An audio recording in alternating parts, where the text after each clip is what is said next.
हरि ओम श्री गुरु शरणम श्री गुरु शरणम श्री गुरु शरणम फुलेन्दी वरकांति इंदु वदनं वराहवतं सप्रियं श्रीवत्साङ्कमुदार कौस्तुभधरं पीताम्बरं सुंदरम गोपीनां नयनोत्पलार्चिततनुं गोगोपसंगावृतं गोविंदं कलवेणुवादनं परं विद्यांगभूषं भजे। श्री कृष्णार्पणमस्तु श्री गुरु कृष्णार्पणमस्तु श्री गुरु शरणम श्री हरि शरणम श्री हरि शरणम। आज शुभ प्रभात रे ये प्रातकालीन सत्संग अधिवेशन रे जो माने आग्रह प्रकाश करी ये सत्संग रे जोग देउछन्ति विशेष भाव में ये सत्संग रे पूर्वर अनेक कथा शास्त्रीय उपाख्यान माध्यम रे विभिन्न साधु संग साधु सन्थ एवं भगवान विभिन्न लीला संपर्क रे आलोचना हो सारी आमे एबे जो सत्संग करुचे या संपूर्ण भाव में भगवद गीता संबंधी जो भगवद गीता हेउची अपौरुषेय बा जहाँ हेउची समस्त वेद वेदांतर सिद्धांत एवं सार समस्त शास्त्र हेउची सार मर्म एवं जहाँ को कौनसी जो गीता बा जो भगवद गीता कौनसी मनुष्यकृत नुहे अर्थात कौनसी ज्ञानी पंडित बा मुनि ऋषि द्वारा यह संपादित होना ही यह स्वयं भगवान जहाँ को आम भगवान बोली कहूचे एवं जहाँ को आम गुरु बोली मानिछे साक्षात विष्णुंकर अवतार व्यासदेव गुरु परंपरा रे व्यास मध्य कहिछति एते चांस कलाम पुंस श्रीकृष्ण भगवान स्वयं बा कृष्णस्तु भगवान स्वयं स्वयं भगवान होउछन्ति स्वयं संपूर्ण भाव में भगवान होउछन्ति भगवान कृष्ण से होउछन्ति अंशी एवं आउ जेते होउछन्ति अंशावतार तेणु कहगला एते च अंश कला पुंस कृष्णस्तु भगवान स्वयं तेणु से भगवान कृष्ण ही निजे महाभारत युद्ध रे जे उपदेश प्रदान करिसंती अर्जुन जेतेबेले मर्माहत होइचंती विषादग्रस्त होइचंती एवं मोह परवश होइचंती सेही समय तांकर मोह को भग्न करिया पाई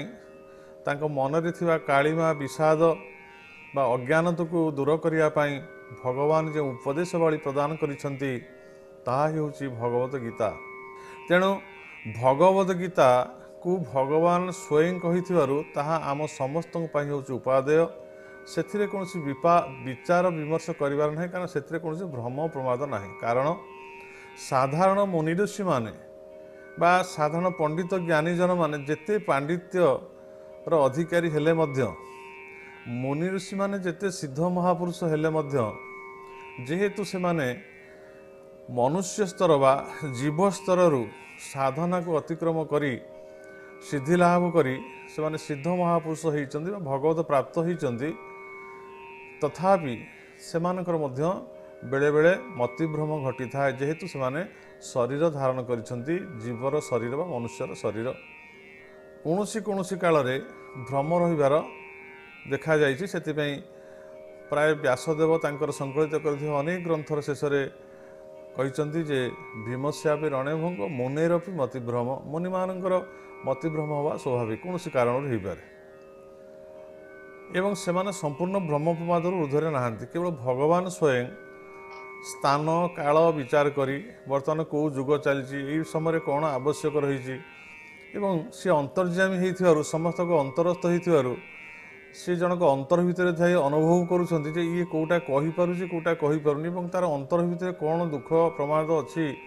कौन शोक अच्छी सी कौन चाहूँगी एवं से कौन भावुची कौन चिंता करुँची समस्त कथा को अंतर्यामी भगवान अंतर अनुभव करुथिबारु से स्थान काल पात्र को विचार करी सी जो उपदेश दियंती तत्कालिक समय ताहा ही होउछि श्रेष्ठ एवं ये भगवत गीता को भगवान एभली भाव में एक उपदेशात्मक भाव में आम समस्त पाखरे जदि उपस्थापन करिसंती अर्जुन को माध्यम तथापि भगवत गीता प्रत्येक जुगरे आम देखुची प्रत्येक जुग प्रत्येक कारण आज महाभारत युद्ध होनी से समय अलग था से विचारधारा अलग था सी महाभारत युद्ध समय युद्धर नीतिगति सब अलग था ସେତେବେଳେ ସମୟରେ ବ୍ୟବସ୍ଥା ମଧ୍ୟ ଅଲଗା ଥିଲା। ଆଜିର ବ୍ୟବସ୍ଥା ନୀତି ନିୟମ ଯାହା କିଛି ସବୁ ପ୍ରଣୟନ କରାଯାଇଛି ତାଠାରୁ ବହୁତ ଆମେ ଦୂରରେ ଅଛନ୍ତି। ତଥାପି ମଧ୍ୟ ଲାଗୁଛି ଯେ ଏଇ ଭଗବତ ଗୀତାରେ ଭଗବାନ ଏଭଳି ଭାବରେ ସେ ଆମମାନଙ୍କ ପାଇଁ ଉପଦେଶ ଅର୍ଜୁନଙ୍କ ମାଧ୍ୟମରେ ଆମମାନଙ୍କ ପାଇଁ ଏଭଳି ଉପଦେଶ ପ୍ରଦାନ କରିଛନ୍ତି, ଯେଉଁ ଉପଦେଶ ଆଜି ବି ଲାଗୁଛି ତାହା ଅତ୍ୟନ୍ତ ଗୁରୁତ୍ୱପୂର୍ଣ୍ଣ ଏବଂ ଜୀବନ୍ତ ଭଳି, ଯେ ଆଜି ବି ମଧ୍ୟ ଆମ ସମସ୍ତଙ୍କ ଜୀବନରେ ଯେତେ ପ୍ରମାଦ ବା ସମସ୍ୟା ଅଛି ତାକୁ ବି ଭଗବତ ଗୀତା ହିଁ କେବଳ ସମାଧାନ କରିପାରିବ। ସେଇଥିପାଇଁ ଆଜି ଆମେ ଅନେକ କଥା ଆଲୋଚନା କରିସାରିବା ପରେ ଏବେ ମୁଖ୍ୟତଃ ଭଗବତ ଗୀତାକୁ ଆମେ ଆଲୋଚନା କରିବାକୁ ଯାଉଛେ ବା ଆମର ସତ୍ସଙ୍ଗର ପରିସରଭୁକ୍ତ ଆମେ କରିଛେ। ତେଣୁ ଆପଣମାନେ ସମସ୍ତଙ୍କର ଅତ୍ୟନ୍ତ ଭାଗ୍ୟ ଯେ ଆପଣ ଯେଉଁମାନେ ସତ୍ସଙ୍ଗରେ ଯୋଗ ଦେଉଛନ୍ତି, ଯେ ଆପଣ ଆଜି ଯେଉଁ ବିଷୟାସକ୍ତ ଜୀବ ଆଜି କଳିକଳମୁଷ ଭିତରେ ରହି ସମସ୍ତେ ବିଷୟ ଆଡ଼କୁ ଯେତେବେଳେ ସମସ୍ତେ ଗମନ କରୁଛନ୍ତି, ତାରି ଭିତରେ ଆପଣ ଆପଣଙ୍କର ସମୟ କାଢ଼ି ଆଉ ସେଥିରେ ଆପଣ ସମୟ ଦେଉଛନ୍ତି ସତ୍ସଙ୍ଗ କରିବା ପାଇଁ। ତେଣୁ ଇଏ ହେଉଛି ଅହଭାଗ୍ୟ। ଗୋଟିଏ ଭାଗ୍ୟ ତ ହେଉଛି ଆମେ ବହୁ ଜନ୍ମର ସୁକୃତରୁ ବା ପୁଣ୍ୟ ଫଳରେ ମନୁଷ୍ୟ ଜନ୍ମ ଆମେ ଲାଭ କଲେ। ମନୁଷ୍ୟ ଜନ୍ମରେ ଲାଭ ଯଦି ଗୋବିନ୍ଦେ କରେ ଭାବ। ତେଣୁ ଆମ ଗୋବିନ୍ଦଙ୍କ ସାଙ୍ଗରେ କେମିତି ଭାବ ହେବ? ଆମେ ଗୋବିନ୍ଦକୁ ଦେଖିନୁ, ସିଏ କିଏ ଜାଣିନୁ, ତାଙ୍କ ସମ୍ପର୍କରେ ଆମର କିଛି ଜ୍ଞାନ ନାହିଁ, କେମିତି ଭାବ ହେବ? ତେଣୁ ସତ୍ସଙ୍ଗ ମାଧ୍ୟମରେ ଆମେ ସେଇ ଗୋବିନ୍ଦଙ୍କ ସହିତ ଭାବ କରିବାର ଯେଉଁ ପ୍ରଣାଳୀ ଅଛି ତାହା ବିଚାର ଆଲୋଚନା କରିବା ସଙ୍ଗେ ସଙ୍ଗେ ଗୋବିନ୍ଦ ଯେଉଁ ତାତ୍ପର୍ଯ୍ୟପୂର୍ଣ୍ଣ କଥା ଗୁଡ଼ିକ ଆମ ଜୀବନର ଶୈଳୀକୁ ସୁଗମ କରିବା ପାଇଁ, ସାବଲୀଳ କରିବା ପାଇଁ ଯାହା ପ୍ରଦାନ କରିଛନ୍ତି ଭଗବତ ଗୀତାର ଉପଦେଶ ମାଧ୍ୟମରେ, ତାହା ହିଁ ଆମକୁ ସତ୍ ପଥରେ ନେବ ଏବଂ ସେହି ପଥରେ ଆମେ ଗଲେ ତାହା କଣ୍ଟକିତ ହେବ ନାହିଁ। ଜୀବନର ଧାରା ବା ପ୍ରବାହମାନ ଶୈଳୀ ତାହା ଆମର ସୁଗମ ହେବ, ପୁଷ୍ପିତ ହେବ ଏବଂ ଆମେ ଜୀବନରେ ସୁଖ ଶାନ୍ତି ଅନୁଭବ କରିବା ସହିତ ଇହ କାଳରେ ପରକାଳରେ କିନ୍ତୁ ଭଗବାନଙ୍କୁ ପ୍ରାପ୍ତ ହୋଇ ପୂର୍ଣ୍ଣ ସୁଖ ନିତ୍ୟାନନ୍ଦ ସୁଖ ଆମେ ପ୍ରାପ୍ତ ହେବା। ଇଏ କଥା ଭଗବତ ଗୀତା ମାଧ୍ୟମରେ ସମ୍ଭବ ହୋଇପାରିବ ଯଦି ଆପଣ ଆରମ୍ଭରୁ ଶେଷ ପର୍ଯ୍ୟନ୍ତ ଭଗବତ ଗୀତାକୁ ଶୁଣିବେ, ଜାଣିବେ, ତର୍ଜମା କରିବେ ଏବଂ ଖାଲି ସତ୍ସଙ୍ଗ ନୁହେଁ, ଆପଣ ମଧ୍ୟ ନିଜ ଘରେ ଭଗବତ ଗୀତାକୁ ରଖନ୍ତୁ ଏବଂ ପ୍ରତ୍ୟେକ ଦୈନିକ ଚେଷ୍ଟା କରନ୍ତୁ ଗୋଟିଏ ଶ୍ଲୋକ ଯେଉଁ ଭାଷାରେ ଯାହାକୁ ଆବଶ୍ୟକ ଅଛି, ସବୁ ଭାଷାରେ ଭଗବତ ଗୀତା ସଂକଳିତ ହୋଇସାରିଛି। ତେଣୁ ଆପଣଙ୍କର ଯେଉଁ ଭାଷା, ସେଇ ଭାଷାର ଗୋଟିଏ ଭଗବତ ଗୀତାକୁ ଆପଣ ଆଣନ୍ତୁ, ଘରେ ରଖନ୍ତୁ, ସମୟ କାଢ଼ନ୍ତୁ, ପ୍ରତିଦିନ ଗୋଟିଏ ଶ୍ଲୋକ ଅନ୍ତତଃ ପଢ଼ି ସେଇ ଯେଉଁ ଆପଣ ଯଦିଓ ସଂସ୍କୃତ କିଏ ଜାଣିଥିବେ ବା ନ ଜାଣିଥିବେ, ଜାଣିଥିବେ ଭଲ କଥା, ସେ ଯେଉଁ ଅନୁବାଦ କରାଯାଇଛି ଆପଣଙ୍କର ପ୍ରାକୃତ ଭାଷାରେ, ସେ ଓଡ଼ିଆ ଲୋକଟିଏ ହେଉ, ତେଲୁଗୁ ଲୋକଟିଏ ହେଉ ବା ସେ ଇଂଲିଶରେ ହେଉ, ଯାହା ବି ହେଉ ନା କାହିଁକି ସବୁ ଅନୁବାଦ ହୋଇଯାଇଛି। ଆପଣ ସେ ଗୀତାକୁ ପଢ଼ନ୍ତୁ ଏବଂ ଆପଣ ଦେଖନ୍ତୁ ତା ଭିତରେ ଭଗବାନ କ'ଣ ଆମ ପାଇଁ କହିଛନ୍ତି। ଆପଣ ବହୁତ ଶାନ୍ତି ପାଇବେ ଏବଂ ଜୀବନଚର୍ଯ୍ୟା ଭିତରେ ଆପଣ ଯେଉଁ ସମସ୍ୟା ଗୁଡ଼ିକ ଆସିଛି, ଯାହା ସମାଧାନ ଆପଣ କରିପାରୁନାହାନ୍ତି ନିଜ ଭିତରେ, ତାହା ମଧ୍ୟ ଆପଣ ଦେଖିବେ ସେଥିରେ ଜୀବନଚର୍ଯ୍ୟା ଭିତରେ ତାହା ସମାଧାନମୂଳକ ଭାବରେ ଆପଣ ସେଥିରୁ ନିଶ୍ଚିନ୍ତ ଭାବରେ ଦୃଷ୍ଟାନ୍ତମୂଳକ ଭାବରେ ଉପଦେଶ ପାଇବେ। ତେଣୁ ଇଏ ଭଗବତ ଗୀତା ହିଁ ଆମ ସମସ୍ତଙ୍କ ଜୀବନଶୈଳୀର ଏକ ଧାରା। ଯେଭଳି ଭାବରେ ଆମ ଜୀବନର ଧାରା ଭିତରେ ଆମେ ନିତ୍ୟକର୍ମ କରୁଛେ, ପ୍ରତ୍ୟେକ ଦିନ ଆମକୁ ପାଣି ପିଇବାକୁ ପଡ଼ିବ, ଖାଦ୍ୟ ଗ୍ରହଣ କରିବାକୁ ପଡ଼ିବ, କିଛି ସମୟ ଶୋଇବାକୁ ପଡ଼ିବ, କିଛି ଆମ ଜୀବନ ଭିତରେ କର୍ମଜଞ୍ଜାଳ ଭିତରେ କର୍ମ କରିବାକୁ ପଡ଼ିବ, ଏ ସବୁ ଧାରାବାହିକ ଭାବରେ ଚାଲିଛି। ସେଇଭଳି ଭାବରେ ଆମ ଜୀବନର ଧାରାରେ ଯଦି ଆମେ ଗୀତାକୁ ଗ୍ରହଣ କରି ନେବା, ଯେ ଆମେ ପ୍ରତ୍ୟେକ ଦୈନିକ ଗୀତାକୁ ଅଧ୍ୟୟନ କରିବା, ନିଶ୍ଚିନ୍ତ ଭାବରେ ଆପଣ ଦେଖିବେ ଆପଣଙ୍କ ଜୀବନର ଢାଞ୍ଚା, ଆପଣଙ୍କ ଜୀବନର ଶୈଳୀ, ଆପଣଙ୍କ ଅସମାହିତ ପ୍ରଶ୍ନ ଏବଂ ଆପଣଙ୍କ ଜୀବନ ଭିତରେ ଦୁଃଖ, ଆପଣଙ୍କ ଭିତରେ ଥିବା ଅଶାନ୍ତି ଇଏ ସମ୍ପୂର୍ଣ୍ଣ ଭାବରେ ନିବାରଣ ହୋଇଯିବ। ଏ କଥାରେ କୌଣସି ସନ୍ଦେହ ନାହିଁ ବା ଦ୍ୱିମତ ନାହିଁ। ତେବେ ଆସନ୍ତୁ ଆମେ ବର୍ତ୍ତମାନ ଦେଖିବା ଭଗବାନ ଗୀତାରେ କ'ଣ ସବୁ କହୁଛନ୍ତି ଅର୍ଜୁନକୁ। ଆମର ପୂର୍ବ ଶ୍ଲୋକ ଯେଉଁ ଆଲୋଚନା କରାଯାଇଥିଲା ତୃତୀୟ ଅଧ୍ୟାୟ ଏବଂ ତାର ଚତୁର୍ଥ ଶ୍ଲୋକରେ ଆମେ ଆଲୋଚନା କରୁଥିଲେ, ନ କର୍ମଣା ମନାରମ୍ଭା ନୈଷ୍କର୍ମ୍ୟଂ ପୁରୁଷ ସ୍ମୃତେ ନ ଚ ସନ୍ନ୍ୟାସନାଦେବ ସିଦ୍ଧିଂ ସମଧିଗଚ୍ଛତି। ଭଗବାନ କହୁଛନ୍ତି ମନୁଷ୍ୟ କର୍ମ ଆରମ୍ଭ ନ କଲେ ନିଷ୍କର୍ମତା ଅନୁଭବ କରେ ନାହିଁ ଏବଂ କେବଳ କର୍ମ ତ୍ୟାଗ କରିଦେଲେ ସିଦ୍ଧି ପ୍ରାପ୍ତ ହୁଏ ନାହିଁ। ଅର୍ଥାତ୍ ଭଗବାନ ଏଠି କହିଲେ ଯେ ଆମେ ଯଦି ପ୍ରକୃତରେ ଜୀବନ ଭିତରୁ କର୍ମକୁ ତ୍ୟାଗ କରିଦେବା, ଆମେ କିଛି ଆଉ କାମ କରିବାନି। କାରଣ ଆମେ ଜାଣୁ ଯେ ସବୁବେଳେ କୁହାଯାଉଛି ଯେ କର୍ମ ହେଉଛି ବନ୍ଧନର କାରଣ ଏବଂ କୌଣସି କର୍ମ କଲେ ତା'ର ଫଳଟିଏ ଆସେ ଏବଂ ସେ ଫଳଟାକୁ ଭୋଗ କରିବାକୁ ପଡ଼ିବ। ହୁଏତ ସେ ଫଳ ଆପଣଙ୍କର ଭଲ ଫଳ ହୋଇପାରେ, ମନ୍ଦ ଫଳ ହୋଇପାରେ, ତା ସୁମିଷ୍ଟ ପକ୍ୱ ଫଳ ହୋଇପାରେ, ଖଟାଯୁକ୍ତ ହୋଇପାରେ, ତା କଡ଼ୁଆ ହୋଇପାରେ, ପିତା ହୋଇପାରେ, କୌଣସି ବା ହୋଇପାରେ। ତେଣୁ ଆମେ ସିନା କର୍ମ କଲେ ସିନା ଆମେ ତାକୁ ଫଳ ଭୋଗିବା, ଯଦି ଆମେ କର୍ମ କରିବାନି ଫଳ କେମିତି ଭୋଗିବା, ତେଣୁ ଆମେ କର୍ମ କରିବା ନାହିଁ ବୋଲି ଆମ ଭିତରେ ବେଳେବେଳେ ଏମିତି ପ୍ରଶ୍ନ ଆସେ। କିନ୍ତୁ ପ୍ରକୃତ ତାହା ସତ୍ୟ ନୁହେଁ, କାରଣ ଆମେ କର୍ମ କଲେ ହିଁ କର୍ମରୁ ନିବୃତ୍ତ ହେବା। ସବୁ ପଦାର୍ଥର ଏ ସଂସାର ଭିତରେ ଗୋଟିଏ ଆରମ୍ଭ ଅଛି ଏବଂ ତାର ଗୋଟିଏ ଶେଷ ଅଛି। ପ୍ରତ୍ୟେକ କର୍ମର ଆରମ୍ଭ, ପ୍ରତ୍ୟେକ ଦେଖନ୍ତୁ ଆୟୁଷର ମଧ୍ୟ ଆରମ୍ଭ ଅଛି। ଆମେ ଜନ୍ମ ହୋଇଛନ୍ତି, ତାର ଦିନ ଅବଧି ସରିଯିବା, ମରିଯିବା। ବାଲ୍ୟ ଅବସ୍ଥା ଆରମ୍ଭ ହୋଇଛି, ବାଲ୍ୟ ଅବସ୍ଥା ସରିଯାଇଛି। ଯୌବନ ଅବସ୍ଥା ଆରମ୍ଭ ହେଉଛି, ତା ମଧ୍ୟ ସରିଯିବ। ବାର୍ଦ୍ଧକ୍ୟ ଆସିବ ଏବଂ ବାର୍ଦ୍ଧକ୍ୟ ସରିଯିବ। ଶରୀର ଜନ୍ମ ହୋଇଛି, ତାର ମୃତ୍ୟୁ ହୋଇଯିବ। ସେହିଭଳି ଭାବରେ ପ୍ରତ୍ୟେକ କର୍ମ ଆପଣ ଦେଖିବେ। ଆମେ ଯାଇଛେ, ଗୋଟିଏ କୃଷକଟିଏ ସେ ଗୋଟେ ତାର ଜମିରେ ଚାଷ କରୁଛି। କ'ଣ ପାଇଁ କରୁଛି ନା, ସେଠି ଫସଲ କରିବା ପାଇଁ। କୃଷକ ଗଲା, ଜମିକି କଷ୍ଟ କରିକି ହଳ ବୁଲିଲା, ପରିଶ୍ରମ କରିକି ତାକୁ ଜମିକି ଚୌରସ କଲା, ତା ଦେହରେ ବିହନ ବୁଣିଲା ବା ମଞ୍ଜି ବୁଣିଲା। ସେ ମଞ୍ଜି ବୁଣିବା ପରେ ତାର ସେ ବିଲରେ ଯେଉଁ କର୍ମ ଥିଲା, ବର୍ତ୍ତମାନ ସେ କର୍ମ ତାର ସରିଗଲା, କାରଣ ମଞ୍ଜି ବୁଣିବା ପର୍ଯ୍ୟନ୍ତ କର୍ମ ଥିଲା ତାର। ତାପରେ ସେଠୁ ଗୋଟେ କର୍ମ ଆରମ୍ଭ ହେଲା। ମଞ୍ଜି ଗଛ ହେଲା ପରେ ତାକୁ ସେ ଖୁସେଇବ, କୋଡ଼ିବ, ତା ମୂଳରେ ସାର ଦେବ, ତାକୁ ଜଳସେଚନ କରିବ। ସେଠୁ ସେ କର୍ମ ସରିଗଲା, ଗଛ ବଡ଼ ହୋଇଗଲା, ଫଳ ଫଳିଗଲା, ଫଳ ପାଚିଗଲା। ଆଉ ଜଳସେଚନ କରିବାର ଆବଶ୍ୟକ ନାହିଁ, ଆଉ ସାର ଦେବାର ଆବଶ୍ୟକ ନାହିଁ, କୋଡ଼ିବାକୁ ଆବଶ୍ୟକ ନାହିଁ। ବର୍ତ୍ତମାନ ଫସଲ ଅମଳ କରିବ। ଫସଲ ଅମଳ କରିବା ପାଇଁ ସେ ଆରମ୍ଭ କଲା, ତାକୁ କାଟିକି ଆଣିଲା, ତାକୁ ସେଠୁ ବାଡ଼େଇଲା, ତାକୁ ତା ଦେହରୁ ତାର ଯେଉଁ ଶସ୍ୟ ତାକୁ ସଂଗ୍ରହ କଲା, ତାକୁ ଘରେ ସଞ୍ଚୟ କଲା। ତା କର୍ମ ଯେଉଁ ଆରମ୍ଭ କରିଥିଲା କୃଷିଜାତ କର୍ମ, ତାହାର ଏଇ ଫସଲ ଯେତେବେଳେ ତାର ଫଳ ଫଳିଗଲା, ସେତେବେଳେ ସେ ଫଳଟାକୁ ସେ ଭୋଗ କରିବା ପାଇଁ ଘରକୁ ନେଇଗଲା, କର୍ମ ସେଠି ସରିଗଲା ତାର। ଖାଇବା କର୍ମ ସେମିତି, ଭୋକ କଲା, ଖାଇବାକୁ ଆରମ୍ଭ କଲି, ପେଟ ପୁରିଗଲା, ସେ ଖାଇବାର କର୍ମ ନିବୃତ୍ତ ହେଲି, ସେ ସରିଗଲା। ଆହାର ନିଦ୍ରା ମୈଥୁନ ହେଉ ବା ଆପଣଙ୍କର ଯାହା କିଛି ସାଂସାରିକ କର୍ମ ଅଛି, ବିଷୟ କର୍ମ ହେଉ ବା ଯାହା କିଛି ହେଉ, ଯେ ଶ୍ରବଣ ଦ୍ୱାରା ଆମେ ଶୁଣିବା, ଦେଖିବା ଠାରୁ ଆରମ୍ଭ କରି ଖାଦ୍ୟ ଖାଇବା, ଜିହ୍ବା ଦ୍ୱାରା ସ୍ୱାଦ ଅନୁଭବ କରିବା, ଚର୍ମ ଦ୍ୱାରା ସ୍ପର୍ଶ ଆଦି, ଯାହା ଶବ୍ଦ, ସ୍ପର୍ଶ, ରୂପ, ରସ, ଗନ୍ଧ କୁହାଯାଉଛି। ଇଏ ପ୍ରତ୍ୟେକ କର୍ମ କରିବା ପାଇଁ ଗୋଟେ ମନରେ ପ୍ରେରଣା ଆସେ।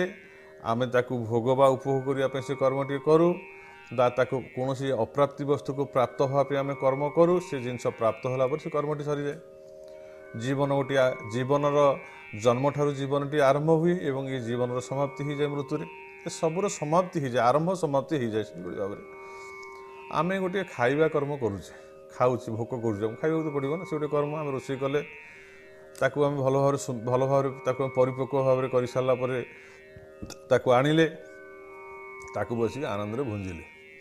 ରୋଷେଇ କରିବା ଠାରୁ ଭୁଞ୍ଜିବା ପର୍ଯ୍ୟନ୍ତ ଇଏ ହେଉଛି ଗୋଟିଏ କର୍ମ। ଆହାର ଗ୍ରହଣ କଲାବେଳେ ପରିତୃପ୍ତି ଭାବରେ ଗ୍ରହଣ କରି କରି ଯେତେବେଳେ ପେଟ ପୁରିଗଲା, ଆଉ ଇଚ୍ଛା ନାହିଁ ଖାଇବା ପାଇଁ, ତାର ଅର୍ଥ ସେ କର୍ମ ସେଠି ସରିଗଲା। ଆରମ୍ଭ ହୋଇଥିଲା, ତାର ସରିଗଲା। ଆମେ ସିନା କର୍ମ ଆରମ୍ଭ କରିଥିଲେ ବୋଲି ସେଥିରୁ ଆମେ ନିବୃତ୍ତ ହେଲେ। ଆମକୁ ଭୋକ ହେଉଛି ପ୍ରବଳ ଭାବରେ, ଆମେ ରୋଷେଇ ଫୋଷେଇ କରିବେନି, ମୁଁ କିଛି କର୍ମ କରିବିନି, ଖାଇବିନି। ସେ କର୍ମ ନା ଆରମ୍ଭ ହେଲା ନା ସମାପ୍ତ ହୋଇପାରିଲା। ଆମେ ସେ ଭୋକ ଭିତରେ ଛଟପଟ ହେଉଥିବା ଏବଂ ସବୁବେଳେ ମନ କହୁଥିବ ଯେ ମୁଁ ପୁଣି କେମିତି ମୋତେ ଖାଦ୍ୟ ମିଳିଲେ ମୁଁ ଖାଇବି। ପୁଣି ସମୟ ଆସିବ, ସମୟ ନଷ୍ଟ ହେବ, ଆମେ ପୁଣି ସେ କର୍ମ କରିବା, ଖାଦ୍ୟ ଗ୍ରହଣ କରିବା, କିନ୍ତୁ ତାକୁ ଠିକ୍ ଢାଞ୍ଚାରେ ସେ କର୍ମ ହୋଇପାରିଲାନି। ତା ପାଇଁ ବହୁତ ଗୁଡ଼ିଏ ନଷ୍ଟ ହେଲା, ଶରୀର ନଷ୍ଟ ହେଲା, ସବୁକିଛି ନଷ୍ଟ ହେଲା। ଯେ ପ୍ରତ୍ୟେକ କର୍ମ ଯଦି ଆମେ କରିବା, ସେ କର୍ମ କରିକି ତାକୁ ଶେଷ କରିଦେଲା ପରେ ତାକୁ ନିଷ୍କର୍ମତା କୁହାଯାଏ। ଏବଂ ସେଥିରେ ବେଳେବେଳେ ଆସେ କ'ଣ, କୌଣସି ଶବ୍ଦ, ସ୍ପର୍ଶ, ରୂପରସ, ଗନ୍ଧ ହେଉ ବା ଜୀବନରେ ଆହାର ନିଦ୍ରା ମୈଥୁନ ହେଉ ବା ସେ କୃଷିଜାତ କର୍ମ ହେଉ ବା କୌଣସି ବି କର୍ମ ହେଉ, ଏ ପ୍ରତ୍ୟେକ କର୍ମ ଯେଉଁ ଆମେ କରୁଛେ, ଏଥିରେ ପ୍ରବୃତ୍ତି ଅଛି, ଆ ଦେହରେ ନିବୃତ୍ତି ବି ଅଛି। ଆରମ୍ଭରେ ପ୍ରବୃତ୍ତି ଅଛି ଏବଂ ତାର ଶେଷଟି ହେଉଛି ନିବୃତ୍ତିରେ ଶେଷ ହୁଏ। କିନ୍ତୁ କେତେକ କର୍ମ ଅଛି ସେଥିରେ ଆମେ ବିତୃଷ୍ଣିତ ହୋଇଯାଉ, ଅର୍ଥାତ୍ ସେ କର୍ମ ପ୍ରତି ଆମର ସ୍ପୃହା ରହେନି। ଆମେ ଜାଣିଯାଉ ଯେ ଇଏ କର୍ମଟା ମୋତେ କେତେ ସୁଖ ଦେଉଛି ବା କେତେ ଦୁଃଖ ଦେଉଛି। ଇଏ ଯେଉଁ କର୍ମ ମୁଁ କଲି, ଆର ଫଳସ୍ୱରୂପ ମୋତେ ଯାହା ପ୍ରାପ୍ତ ହେଲା, ତାହା ପାଇଁ ମୋ ପାଇଁ କେତେ ଲାଭଦାୟକ ହେଲା, ମୋ ପାଇଁ କେତେ ସୁଖଦାୟକ ହେଲା, କେତେ ସୁଗମ ହେଲା। ଯେତେବେଳେ ମୁଁ ଏ କଥାକୁ ବୁଝିଯାଉଛି ମୋ ଜୀବନ ଭିତରେ, ସେତେବେଳେ ବେଳେବେଳେ ସେ କର୍ମ ପ୍ରତି ବିତୃଷ୍ଣ ଭାବ ଆସୁଛି, ବୀତସ୍ପୃହ ଭାବ ଆସୁଛି। ଏ କର୍ମ ମୋ ଜୀବନରେ କେବେ କରିବିନି। ଏତେ ପରିଶ୍ରମ କରି ଯେଉଁ କର୍ମ କଲି, ତାର ଫଳସ୍ୱରୂପ ଯାହା ମୁଁ ପାଇଲି, ତାହା ହିଁ ମୋର କେବଳ ଦୁଃଖର କାରଣ ହେଲା। ତେଣୁ କର୍ମ କଲେ ସିନା ମୁଁ ଜାଣିବି ସେ କର୍ମର ଫଳଟା ମୋ ପାଇଁ ଦୁଃଖ ହେଲା କି ସୁଖ ହେଲା, ତାପରେ ସିନା ମୁଁ ସେ କର୍ମକୁ ତ୍ୟାଗ କରିବା ପାଇଁ ଚେଷ୍ଟା କରିବି। ଯଦି ମୋ ଜୀବନରେ କୌଣସି କର୍ମ କରିନି, ତାର ଫଳ ମୁଁ ଲାଭ କରିନି, ତାହେଲେ ସେ ସୁଖ କି ଦୁଃଖ ମୁଁ ଜାଣିବି କେମିତି? ସେ କଥା, ଜଣେ ଲୋକ ଯଦି ସଂସାର କରିଛି, ତାହେଲେ ସଂସାର ଦୁଃଖପୂର୍ଣ୍ଣ କି ସେଥିରେ ସୁଖ ଅଛି, ସେ କଥା ସିଏ ସିନା ଜାଣିବ। ଯଦି ଜଣେ ଲୋକ ବିଲକୁଲ ସଂସାର କରିନି, ସେ କେମିତି ଜାଣିଲା ତାର ପରିଣାମ? କିନ୍ତୁ ସିଏ ମନ ଭିତରେ ତାର ସଂସାର କରିବାର ଇଚ୍ଛା ଅଛି, ଉପଭୋଗ କରିବାର ତାର ଇଚ୍ଛା ଅଛି, ସେ ଉପଭୋଗ କରୁନି, ଡରିକିରି କାରେ କର୍ମଫଳ ମୋତେ କ'ଣ ମିଳିବ କି ନ ମିଳିବ, କିନ୍ତୁ ସେ ଜାଣିନି ସେ ସୁଖ ଦୁଃଖ ଅଛି କି ନାହିଁ। जेहेतु से किसी जानी कौन काल में पुनराय ता भीतर से पिपासा जाग्रत हम किंतु जदि थरे से कर्म करी तार सुख दुख को अनुभव कर सारापर छाड़ी दिए जीवन भितर ना मुझे देखिली जे ए सुख ना दुख अच्छी बा ये कर्मर फलाफल यह हूँ अचिरस्थायी चिरस्थायी नुहे यह हूँ निमित्त मात्र ये कर्म कर किसी आवश्यकता ना जदि जड़े ज्ञानी लोक कथा बुझीपे ता जीवन भितर और से कर्म को से त्याग करदे मोर आवश्यक नहीं कर्म कर कर्मर कुछ सुफल ना ताहले कौन हम ना जितेबले भी ता मन भितर से कर्म वासना जागृत हम जितेबले भी से चाहिए से कर्म करने सेतबले ता मन भितर आसो जे ये कर्म दिने मु करी आर परिणाम मु अनुभव करिछि यह केबे शांतिदायक नुहे यह केबे आनंददायक व सुखदायक नुहे तेणु ये कर्म को कहीं मोर इच्छा होछि करिया पई मु सेदिन ये कर्म करी जो भली भाव रे आर कुफल बा कुपरिमाण भोग करथिली पुनराय जदि मैं कर्म प्रवृत्त हुए ताले समय नष्ट होबो एवं तार कुपरिणाम मते ही भोग करिया को पड़िबो तेणु से कर्म करिथिबारु ता भितर तार जो वैराग्य भाव सृष्टि है बीतस्पृह भाव सृष्टि है सी भविष्य करना से भाई भाव में भगवान कहते ये गोटे प्रकार कर्म करने कथा आ गोटे कथा हूँ जे आम कर्म करने को बाध्य कहीं कर्म करने को बाध्य ना आम आमर जो शरीरटी हूँ प्राकृतिक शरीर जदि प्राकृतिक शरीर आमर जो आत्मा रही शरीर भितर जीवात्मा बोली आम जहाँ कहे ताहा हूँ नित्य सर्वगत स्थाणु अचल सनातन से हूँ अक्रिय आत्मार कौन क्रिया ना तार आरंभ ना कि तार शेष ना तार जन्म ना कि तार मृत्यु ना आत्मा क्रियाशील नुहे आत्मा सब स्थित स्थिर आत्मा जदि क्रियाशील हम ताहले तार बाल्य अवस्था आसो तार यौवन आसो तार मृत्यु हो जे स्थिर भाव में अच्छे आज जहाँ था काली से अच्छे ना तार यौवन परिवर्तन होना ना तार रूपर परिवर्तन होना तार जन्म अच्छे ना तार मृत्यु अच्छे जार किसी जी परिवर्तन हुए तार विनाश हुए जार कस्मिन काले परिवर्तन ना तार विनाश ना तेणु आत्मा हूँ अविनाश ताले क्रियाशील किए हूँ प्राकृतिक शरीर पंचभूत गढ़ाई शरीर रे समस्त क्रिया होउछि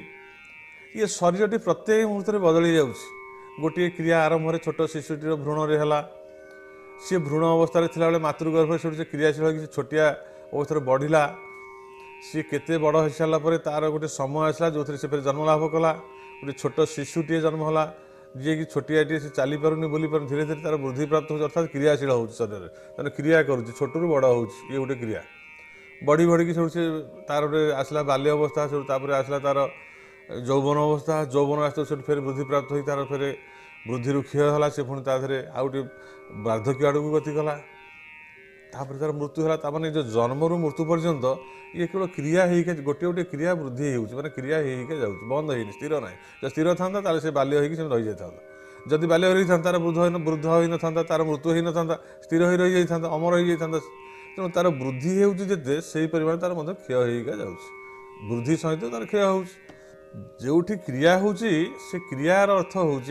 जे अवस्थार परिवर्तन गोटे अवस्था आउ गोटे अवस्था को परिवर्तित हवा ये संसार धर्म कि से संसार भितर सबू धर्म भितर शरीर प्राकृतिक तार धर्म से सी क्रियाशील होउची छोटू बड़ होउची बड़ू छोट होउची वृद्धि प्राप्त होउची पुणी तार क्षय होउची पुणी जन्म होउची पुणी मृत्यु होउची विनाश होउची ये नानादी कथा ये शरीर भितर ही सब चली